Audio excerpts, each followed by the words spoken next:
So we have learned that water pollution is a source of pollution. We need food to eat, just like plants need food to eat, and their food is fertilizer. Natural fertilizers include animal waste or compost, but most farmers use human-made chemical fertilizers. Farmers spread the chemicals on their fields. Plants take in the nutrition through their roots. Okay, so we are going to draw a root system, okay? So underneath your plants, draw you some roots. I made a carrot. Okay, perfect. Carrots have roots. Every plant has roots. That's how it gets nutrition. Is carrot basically a root? It's a vegetable. Roots are roots. Carrot is a carrot. So this yellow stuff I'm going to draw here is going to be our fertilizer, okay? Okay. So the farmers put fertilizer on the plant. That's how it gets its food. And it gets it through the roots. So the roots take the nutrition and absorb the nutrition, which is the fertilizer.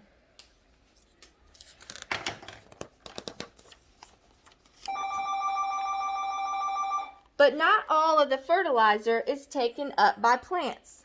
Some of it dissolves in rainwater. So what happens is it rains.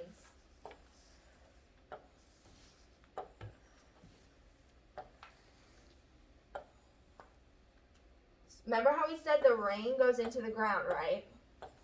Right. And you have a puddle of water here.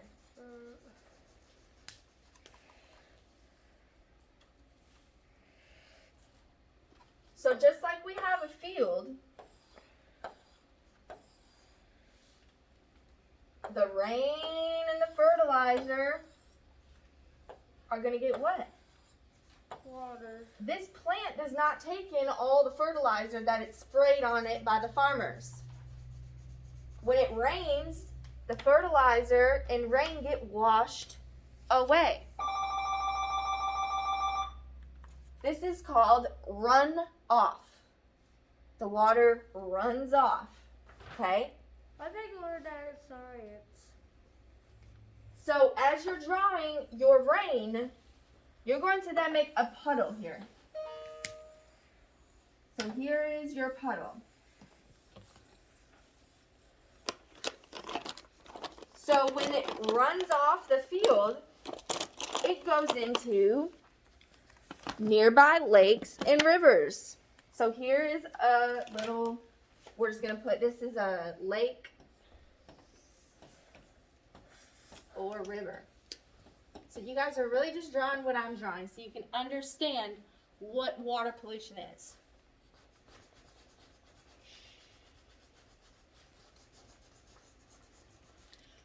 Water plants such as algae also eats fertilizer. So algae. What? See this green algae right here? This is algae. It's a Does anybody have a fish at home? Like a pet fish? Mm-hmm. No? Okay, well, think about Finding Nemo. Remember when he is in the dentist's office? Mm-hmm. And they put a rock in the cleaner. The automatic cleaner that cleans the water. Mm-hmm. They shove a rock in there. What happens to the fish tank when it's not being cleaned? It gets a bunch of disgusting stuff. It gets disgusting stuff. It gets algae. It turns what color? Green. Green. Algae's green. Oh. Algae have grown quickly in this lake thanks to extra nutrients from fertilizer in the water. So this fertilizer, remember, it acts as food. Just like we have here. Perfect scenario. Orchid plant food mist. So we have an orchid up in the window. It's a plant, flower. This is plant food. So this has what in it? If this is food for the plant, what does it have in it?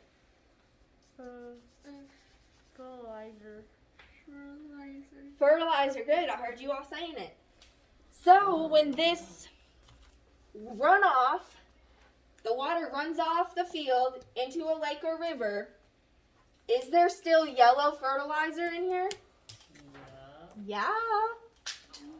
Does the algae eat the fertilizer? Yeah. So is there going to be a lot of algae in a field that has runoff fertilizer? No. Yeah. Well, If it's food. for some reason I try to make mine exactly look like yours and it's not working. Well, get the right colors. The colors help see everything. Yeah. Good job, Kaylina. Yes, that looks gorgeous. All right, I'm going to show those of you guys at home what some of our students looks like.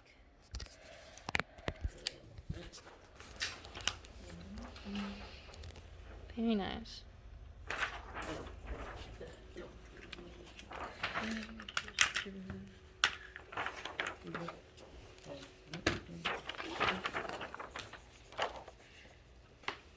Very nice.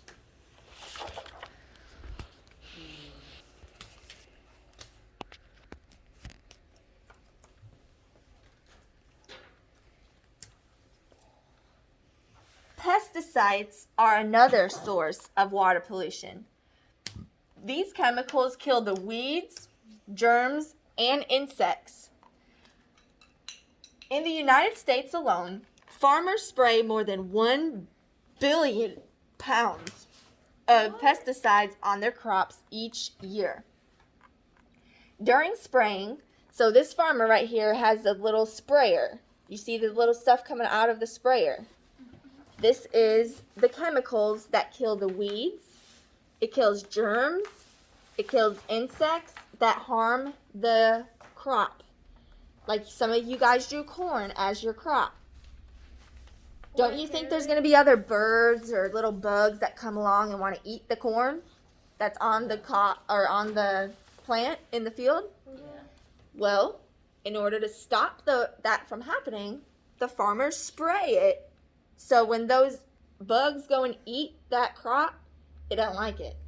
It's nasty. Okay? So the fertilizer or the pesticides help kill the weeds and germs. So what do you think is going to happen when the farmer sprays the crop? So pretend now this is a corn. It rains. Now the chemicals that he sprayed are on this plant. When it rains, where's it going to go? They Lake or river. Yeah, good job. You guys are getting it. It's going to wash off into a lake or river.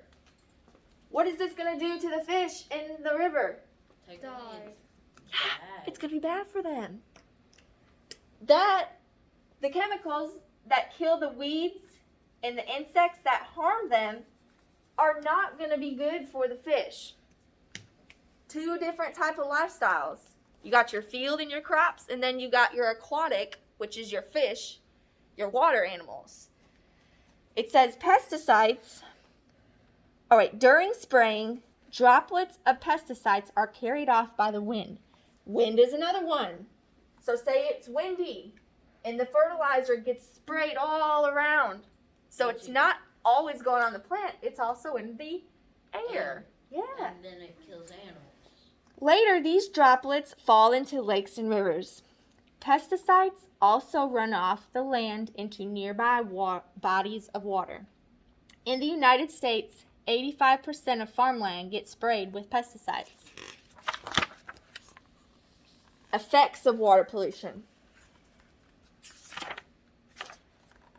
All right, so right now we're just going to listen, okay? If you're still drawing, you can draw, but that's all we're going to draw for our water pollution. Gulf of Mexico dead zone. So this red represents the dead zones. So this is the effects of water pollution. So what happens because of it? With extra nutrients from fertilizer, algae grows out of control. So it's going in, the fertilizer, the pesticides are all going into these rivers and lakes, which are green as algae. The algae is a plant which likes its food. It's food. So it's going to what? Eat it. It's going to take over. Algae's going to go crazy because it's eating and growing and eating and growing. More water runoff. Eating, growing. So algae grows out of control. It forms thick mats on the surface of water. So if we draw a lot of algae, my pen, pretty soon this algae is covering the pond. This is bad. So you cannot see water anymore. Remember the back of this other picture?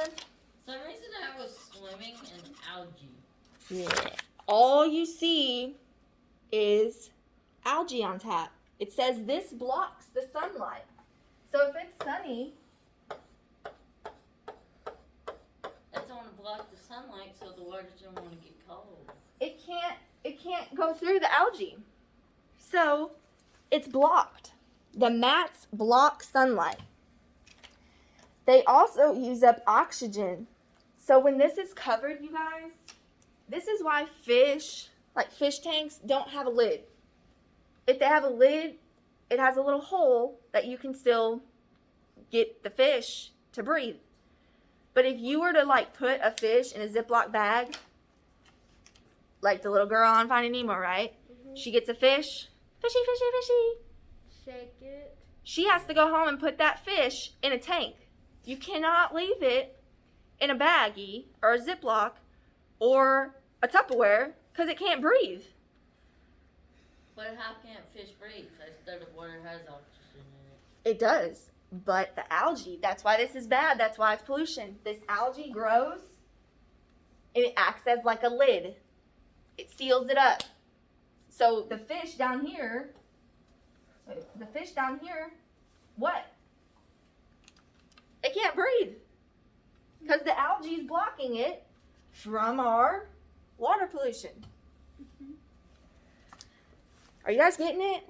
Yeah. Okay, I am too. I'm getting it. This process, so yes, the fish breathe in the water, but if the algae is covering the water, the fish cannot breathe. This process is called eutrophication. That word right there. I don't know how to say that.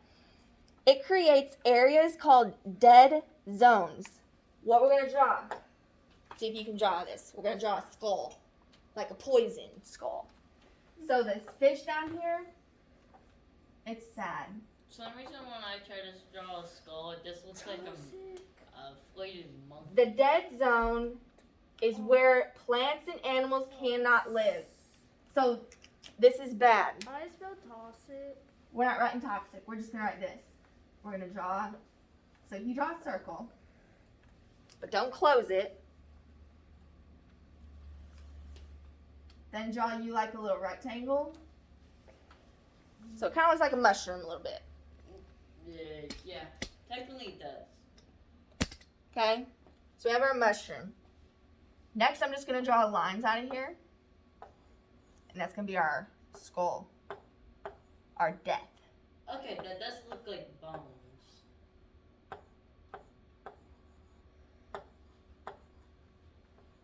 It's a bonehead. Okay? This is bad. Bad, bad.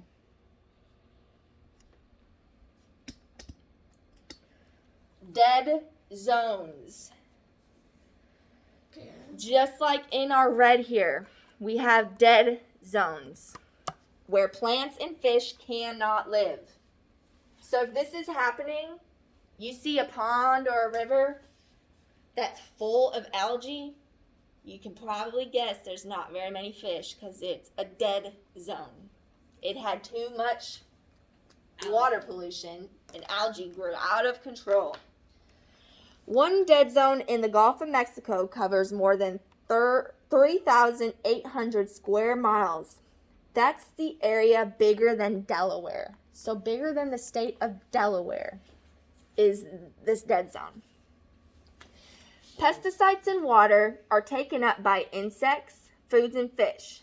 these pesticides get stored in the animal's body fat. When predators eat these animals, oh They my. will die. Okay. So this fish down here, do you think it's sucking in this fertilizer and the pesticides that kill the bugs on the plants? Yeah. Okay. So let's say now we have a little raccoon. What did your raccoon look like? I want to see it.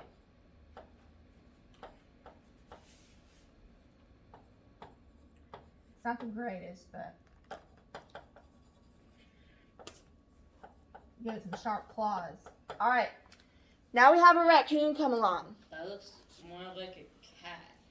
Something. This raccoon comes and eats this fish that has Algae. fertilizer and pesticides in it. What's going to happen to this raccoon when he eats this fish? Die. Die. Yeah, it's not going to be good for it either. So do you see how all this happens and it just happens to the fish? Or it happens to the lake. It happens to the fish. And then It happens to the animal that eats the fish. And then it will happen to the people. This is why it's pollution. It's bad. Very bad because it just keeps going and going to the next process. Yeah, but can you stop it? Like, stop using that kind of stuff?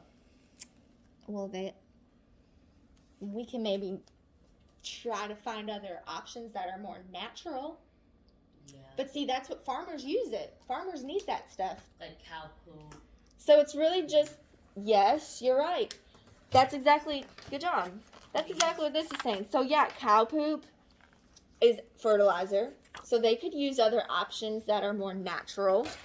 Like here it says, natural fertilizers include animal waste or compost. Compost is your poop. Yeah. That's, I know we have a fire pit in our backyard. The ashes from wood are really good for plants. So we dig out our fire pit Hold up. and we Yeah, dump it I all on the see. garden or vegetables. He does that. Yeah. So that's another way to fertilize something. It helps it grow. It acts as the food. Instead of me going to the store, where'd it go? And buying this stuff. Charcoal.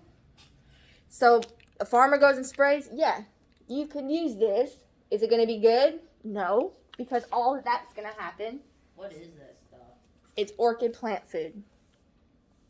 Uh, It's food for the plant. So it's got fertilizer in it. Yes, there are other options. That's very good thinking. We will learn about ways we can better our economy, better our environment. But right now we're just learning about what happens, okay? one time I found a bunch of algae in the swimming pool. Mm-hmm. Algae in the swimming pool. Yeah, algae grows in the swimming pool sometimes. Large amounts of pesticides build up inside the predator. So after it eats this fish, now it's polluted. This buildup is called biomagnification. It kills wild animals. So now this guy is going to what? Croak. He's going to croak. Or kick the bucket. He's going to kick the bucket or croak, yes. So this is all so bad. So it can kill wild animals. In the 1960s, the American bald eagle almost died due to biomagnification. So you got your birds, your eagle, right? Birds come down and eat the fish. What's going to happen to the birds? It's gonna die. It's going to die. Kick the bucket. Pesticides are very harmful to frogs. Froggies. You got your frogs that live in the ponds and creeks. Oh, I got toads only. Now the frogs, it says, take these chemicals through their skin. So it necessarily doesn't drink or eat the fish, but the fish or the frog is in But the they pond. breathe through their skin. Yeah. So the skin is being exposed. It's getting all of those chemicals from our one little farmer over here that has to spray his good plants. job, farmer. Yeah, not very good, huh? All right, we're getting there. Solutions are over here. Even in farmers, don't do that. even in small amounts, pesticides can cause health problems. For example, farmers who handle pesticides have higher chances of getting cancer than people who do not work in the farm fields. Pesticides can also harm people who drink polluted water or eat fish from the polluted lakes. Some farmers wear protective suits when handling the pesticides. Okay, now I don't want to eat fish. These bean plants add nutrients to the soil, so the next year's crop will need less fertilizer. So he decided to plant these bean plants that helps the soil get nice and rich. So Do they do a meat? No, we're just learning about the water right now. So these are solutions for water pollution. Farmers want to reduce, which means get rid of, have less of, the problems caused by fertilizers. So farmers they want to do better. They are trying to raise crops using fewer chemicals. Crop rotation is one way to do this. Farmers plant corn one year, then the next year they plant beans. Beans act as a neutral fertilizer and add nutrients back into the soil. Couldn't they just use cow poop? They could, yeah, but then they gotta go find cows. Then they gotta go get the poop. Then they gotta load the poop. Then they gotta take the poop to the field. Then how are you gonna get poop all over your 20 acres of farmland? David Hire some Hill got cows. to drop There's it a on lot the- to it. Like a bomb. It's a whole lot easier just to go and spray it. So, yes, they hopefully will think of new ways. They said rotating the crops. So doing beans one year, corn the next. As a bonus even, insects that eat corn do not eat beans. While beans are growing, corn-eating insects die out. All right, last page for this. Even with crop rotation, fertilizers and pesticides are sometimes necessary, meaning it has to be done. They just have to do it. But farmers can use less by spraying chemicals on only what is needed most. Farmers also reduce pollution by spraying only when there is no chance of wind or rain. That is so smart.